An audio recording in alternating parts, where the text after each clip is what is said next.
बिस्मिल्लाहिर्रहमानिर्रहीम। अस्सलाम वालेकुम व्यूअर्स, कैसे हैं आप सब लोग। उम्मीद है कि आप सब बिल्कुल खैरियत से होंगे। आज मैं आपके साथ शेयर करूंगी बहुत ही मज़ेदार सा और बहुत ही जल्दी बन जाने वाला मटन कोरमा बनाने की रेसिपी।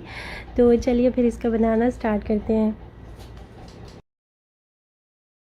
यहाँ पर मेरे पास है 1 kg मटन और इसमें हड्डी वाला भी है और बिना हड्डी के भी है। और इसके इस तरह से मैंने नॉर्मल साइज़ के पीसेस जो हैं वो बना लिया है और इसको अच्छी तरह से मैंने धो लिया है। और अब हम इसको कुकर में डाल देंगे। कुकर में ऐड करने के बाद इसके अंदर हम 2 से 3 जवे लहसुन के डाल देंगे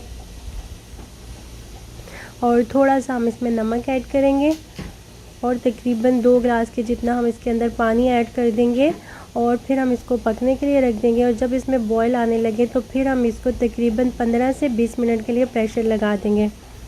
अब हम एक पॉट के अंदर तकरीबन हाफ़ कप के जितना ऑयल ऐड करेंगे। ऑयल को थोड़ा सा गर्म होने देंगे। फिर हम इसमें ऐड करेंगे 2 बड़ी इलायचियाँ, 3 सब्ज़ इलायचियाँ, 2 इंच का ये दालचीनी का टुकड़ा और 2 हम इसमें डाल देंगे तेज़ पत्ते। थोड़ा सा फ्राई कर लेंगे। फिर हम इसके अंदर ऐड कर देंगे प्याज। ये एक लार्ज साइज़ का प्याज मैंने लिया था और इसको इस तरह से बारीक लंबाई में काट लिया था। और डालते वक्त आप इसको इस तरह हाथों से मसल के डालें ताकि ये सारा जो है अलग अलग हो जाए। इससे ये होगा कि प्याज सारा जो है वो इक्वली ब्राउन होगा, वरना ये कहीं से काला पड़ जाएगा, कहीं से ब्राउन हो जाएगा। और चम्मच को हमने लगातार चलाते रहना है, चम्मच चलाना हमने बंद नहीं करना। इस तरह से हमारा सारा प्याज जो है वो अच्छी तरह से एक तरह से एक जैसा ब्राउन हो जाएगा। और उसके बाद हमने इसके अंदर 1 टेबलस्पून के जितना लहसुन और अदरक का पेस्ट डाल देना है। 2 से 4 सेकंड के लिए इसको अच्छी तरह से फ्राई कर लें और फिर हम इसके अंदर ऐड कर देंगे ये बॉईल करके रखा हुआ मटन। और मटन को मैंने तकरीबन 80% तक मैंने बॉईल किया था, पूरा कंप्लीट मैंने इसको बॉईल नहीं किया था। इसको हम 2 से 4 मिनट के लिए अच्छी तरह से भून लेंगे। और अब यहाँ पे मैं इसके अंदर ऐड कर रही हूँ ये 2 मीडियम साइज़ के टमाटर मैंने पीस लिए थे। ये ऑप्शनल है, आप चाहें तो डाल लें वरना आप टमाटरों को स्किप कर सकते हैं। अच्छी तरह से मिक्स करेंगे और फिर हम इसके अंदर ऐड कर देंगे हाफ़ टेबल स्पून के जितनी रेड चिली पाउडर। आप अपने टेस्ट के मुताबिक डाल लें। और ये हाफ़ टी स्पून के जितना मैं इसके अंदर ऐड कर दूँगी हल्दी पाउडर। नमक अपने टेस्ट के मुताबिक डालेंगे। मैंने बॉयल करते वक्त भी नमक थोड़ा सा इसमें ऐड किया था, तो अभी मैं थोड़ा सा नमक ऐड करूँगी, बाद में मैं इसको चेक कर लूँगी। और अब हम अच्छी तरह से इसको भूनेंगे 2 से 4 मिनट के लिए, यहाँ तक कि जो ऑयल है वो ऊपर आ जाए और टमाटर और ये सारा मसाला जो है ये गोश्त के साथ अच्छी तरह से भून जाए।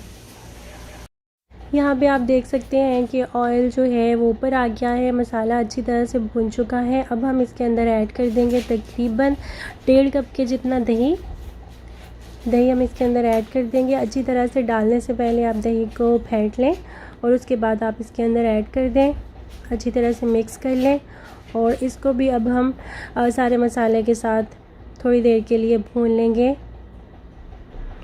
और फिर हम उसके बाद इसके अंदर ऐड करेंगे बाकी के मसाले।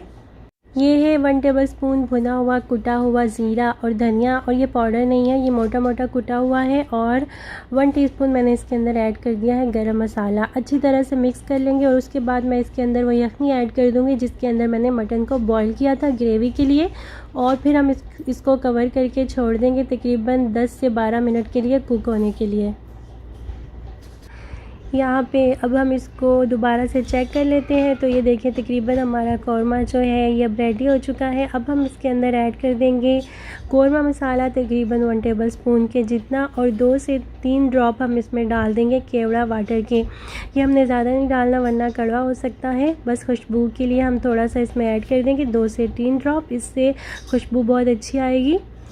और दोबारा से हम इसको कवर करके 2 से 3 मिनट के लिए कुक कर लेंगे। तो ये देखें हमारा मज़ेदार सा मटन कौरमा जो है ये बिल्कुल तैयार हो चुका है।